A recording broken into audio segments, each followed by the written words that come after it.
Let's raise those big questions, though. Who is winning this race for America? What are the X factors that could prove decisive? Is this the world's most consequential election of 2024? And what does this US election mean for India? Just some of the questions we'll raise. Professor Amitabh Mattu joins me, Honorary Professor International Relations at JNU. Dhruva Jaishankar is Executive Director at the Observer Research Foundation in Washington. Michael Kugelman, Director, South Asia Institute at the Wilson Center, is with us. Clifford Young is President Ipsos Public Affairs. They do polling in the United States. And Venu Rajamoni is former Indian diplomat. I appreciate all of you joining us. I want to get a pollster's perspective right at the very top first. Clifford Young, give us a sense of what the polls are saying, because it seems purely from the outside right till the very end, the polls seem to be playing safe, barring a couple of outliers that mostly then predict Trump winning. Most of the other recognized polls seem to say too close to call. Is it too close to call? Yeah, it's neck and neck. A year's worth of campaigning, a year's worth of rhetoric, a year's worth of politics, and we're 50-50, whether it's at the national level or in the key swing states. That's what the polls say. And ultimately, the election might just be decided by the last few days of getting the vote out. The Harris side really pushing the abortion issue, the Trump side really pushing the immigration issue. The side that can get their side out is more likely to be the victor. But right now, the polls are neck and neck. You're saying neck and neck, and you're saying it depends on turnout. But any indications from these early mail polls or postal ballots that we could get, or you believe that it's simply impossible to predict at this stage? Early voting before Election Day, that has not been a very good indicator of what actually happens. Ultimately, I'd be very careful at that. By our own polling at Ipsos, we think the turnout will be lower than 2020, but higher than 2016, excuse me. Who that advantage is, that's very unclear. And we're really going to have to wait and see. Okay, Dhruva Jaishankar, you're joining us there from Washington. Your sense there, from your vantage point, is it, as was just suggested, too close to call? There's the whole campaign for immigration that Trump has launched, the anti-immigrant rhetoric, and the abortion rights issues of Kamala Harris. Is it too close to call, you sense? So, the polling is, as you know well, including in India, is an inexact science, because it's predicting in some ways what people's intentions are, future intentions are. And there's also a weighting of samples that pollsters do. One of the lessons they've drawn from the past few elections is that their weightage was often underplaying Trump supporters for a variety of reasons, and there's some sense a lot of the polls have now corrected that. Mm-hmm. So I think one of the things that will remain to be seen, I think two things. How much has that polling error been addressed to some degree? Has there been an overcorrection, which is what some Democrats believe, mm-hmm. or is Trump support still undercounted? The second is actually just a voter turnout, who actually shows up on the day, and that really is a question of enthusiasm amongst the bases of Trump and Harris supporters, and of Republicans and Democrats. Again, the people are using proxies for that, the early voting levels, and how much, the attendance at rallies, to basically as proxies for how much enthusiasm there is, and there are mixed messages in all of that. So all of these uncertainties make it very difficult to predict at this point of time. One thing to look forward to, we may not have a result in the next 24 hours, but one thing to look forward to in the next 24 hours is how much enthusiasm has there been, particularly amongst women voters, on the question of reproductive rights, mm-hmm. and on the question of immigration as well. Interesting. Let me just bring in some of those X factors and then go and look at what it means for India and why this election is so consequential. Just some of the X factors. The gender gap, the surge of support for Kamala Harris among women. Will that sustain on this voting day? The other big X factor is America ready really for a female president? So will the gender gap, if anything, also work against her? There is that fear of rising immigration. That's been a consistent theme right through the Trump campaign. The fear that a Kamala Harris presidency would lead to open borders. There's the economy and price rise, and many believe it's the economy stupid, especially inflation. That could become a critical issue. And also, as we just said, who is able to get their maximum supporters to the polling booth? So all these factors will play in the wind. But Michael Kugelman, from your vantage point in Washington, what are you looking at in terms of a Trump presidency versus Harris presidency? Give us, from an Indian perspective, what should we in India be looking out for, a critical difference between the two? Well, I mean, as we all know, these are two very different figures. We can agree that, in a broad sense, no matter who wins the election, the U.S.-India relationship will be in a good place. I mean, we know there's strong bipartisan support for partnership, and if you look at how the relationship has exponentially deepened over the last few decades, that's happened with multiple Republican and Democratic administrations in power, including, of course, the Trump presidency. But again, these are two leaders with two different approaches. I think that we could see, depending on the outcome, some old tension points in the relationship resurge, such as the issue of trade. We know that what little Trump has said about India on the campaign trail, much of it is focused on the issue of tariffs. I think that on the flip side, if Trump were to return, we might see an administration that would be a bit less present, so to speak, in terms of giving public voice to concerns about internal issues in India, including issues related to transnational repression. But if you look at their different foreign policies, the Russia factor, I think, has become a bit of a minefield in the U.S.-India relationship. If Trump's views on Russia continue to be as restrained as they appear to have been relative to both Harris and Biden, okay, we're having a bit that of the Russia issue could become less of a minefield in the U.S.-India relationship. Okay, we're having a bit of a problem with the audio, but Professor Mattu, your sense, why is this being seen as one of the most consequential elections in recent times? Rajdeep, because this election in some ways represents two different visions of America and of American presence in the world. On the one hand, you have a Trump vision, which is a relatively isolationist vision, which doesn't believe in America taking responsibility for the security and stability of the world. It wants allies to pay for their own defense. European allies, Japan, doesn't want free riders, wants America to be great again in a sense that it wants manufacturing to return to America and not really engage with other people's conflicts or wars. Domestically, Trump represents the most divisive, toxic agenda that of any presidential candidate, while Kamala Harris is more of the same in a much more credible way as Biden had articulated.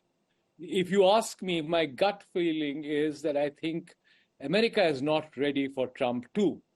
It's ready for Kamala Harris. You're saying something huge there. You're telling me today, you think America is not ready for Trump too. America is ready for Kamala, a colored woman. Am I correct?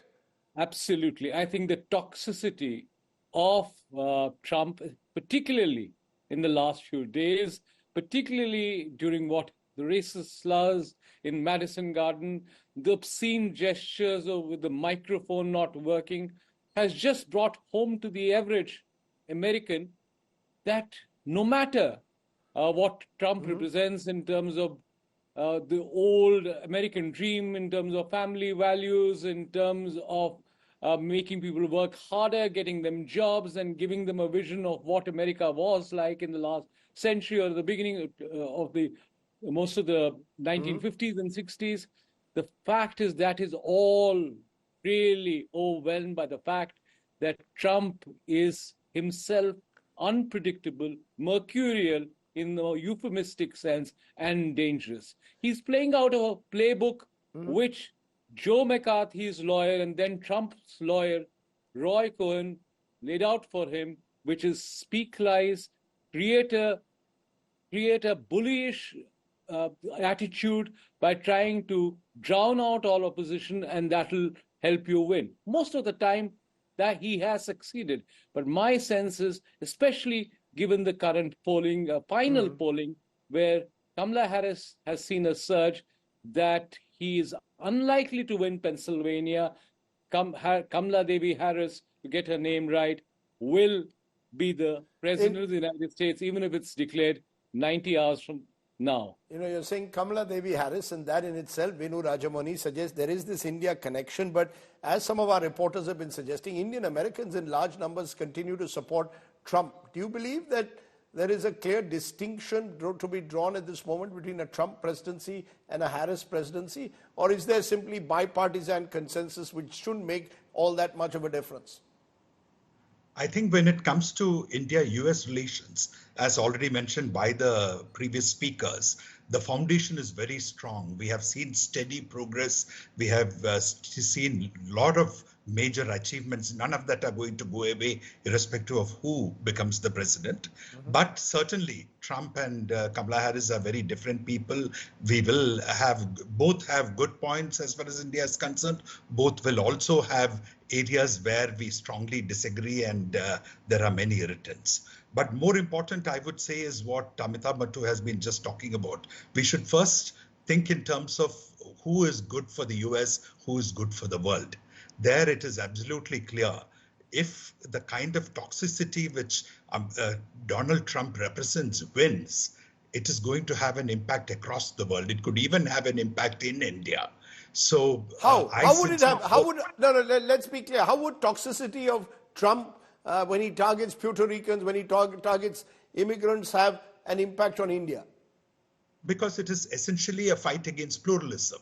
It is an opposition of anything foreign. This is where all xenophobia originates. This is where racism originates. This is where all these lot of lies which are spread about immigrants going and killing and eating cats and dogs. This is how the right wing feeds on its own rhetoric. We have seen it. This is not an American phenomenon alone. It is also happening in Europe.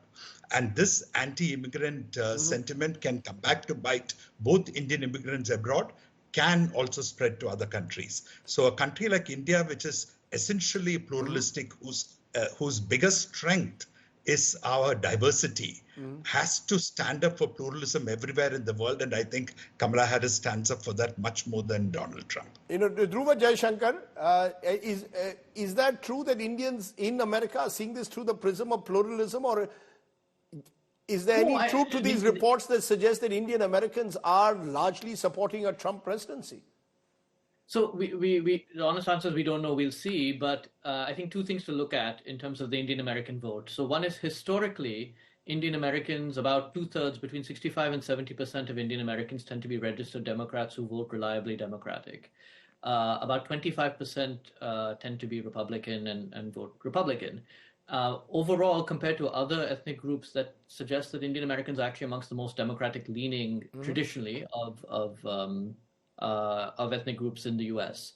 And I think, while there are a lot of, and perhaps growing number of Trump and Republican supporters, they still represent a minority. Now, the other thing to look at is just a couple of recent surveys that have been done, including one by the Carnegie Endowment, on Indian American voting patterns. And they suggest that there is a slight increase, particularly amongst younger men, towards the Republican Party. And there's also some differences amongst first generation versus second generation Indian Americans and how they're going to vote. We'll see how much of that trend is there. Again, anecdotally, there's some suggestion that Trump is able to appeal to some of these Indian American voters, and they may vote for the first time for the Republican ticket. Why would young Indian American voters choose Trump? What is it about Trump that would make it so attractive for them? Again, we can speculate on some of the reasons. Some that have been anecdotally cited are on economic issues.